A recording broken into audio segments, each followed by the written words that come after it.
Good everybody, what's up? Robett Hollis here. Luke asked a question of what do I think the three most important pillars of the buyer's journey are. Now, it's kind of a hard one to, I kind of made something up. I don't know if it's the right answer or not, but it's what I think it is. I've never done sales training or been a salesman as such. I just kind of go do my thing. But I think it comes down to 3 E's. Oh shit, it's not even the 3 E's. I can't even do it right. Is it 3 E's? No, yeah, it is 3 E's. Okay, 3 E's. That's what I think I came up with. 3 E's. The first E is your eyeballs. You need to be able to get their attention, get their eyeballs on your product with whatever it is that you want to try and sell. Essentially trying to get, where their attention is, get the eyeballs to the thing, however that is. And I don't know if that's, it depends what the product is. Is it, newspaper ads, radio ads, TV ads, digital ads, whatever the type of thing is. Is it experiential marketing? Is it little viral campaigns? It starts with eyeballs. So that's the first E. The second one is education. Why should they buy the product specifically?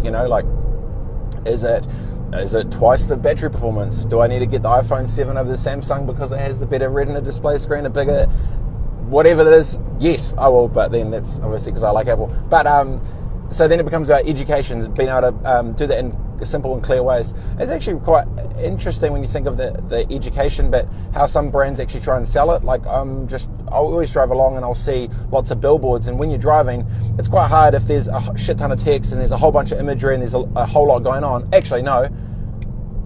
The mayoral debate race in Auckland is perfect for that right now. There are some Muppet designers that have been designing stuff for some of these candidates, and it looks horrendous. But the problem is, you're driving along and you can't get educated well enough because there's like a million different photos and a whole bunch of different texts. It's very confusing, and it becomes quite unsettling to a potential buyer or customer or voter or whatever else. So, educate is the second E that I sort of came up with, and I just made these 3 E's up. It probably already exists, but whatever. I just came up with it. And then the third one is the execution of the ask and going for the close and the sale of it's basically kind of a call to action. What specifically? Where can they get it? And the ease to do that as much as possible. Perfect example.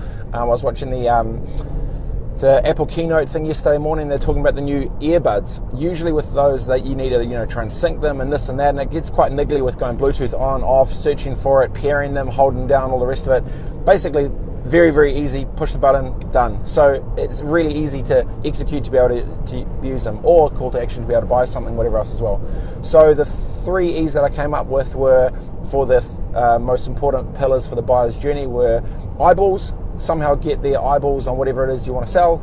E, education, educate them with why they want to buy it, and then C or 3, going for the execution of the close of the sale. So those are my 3 E's. Thanks for the question, Luke.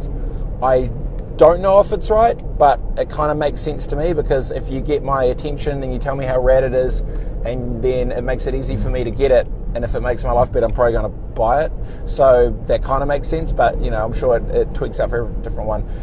Feel free to ask me more questions, content, whatever else as well. I'm more than happy to help. So Luke, that is my 3, I think the 3 most important pillars for the buyer's journey: eyeballs, education, execution. See you guys soon. Peace.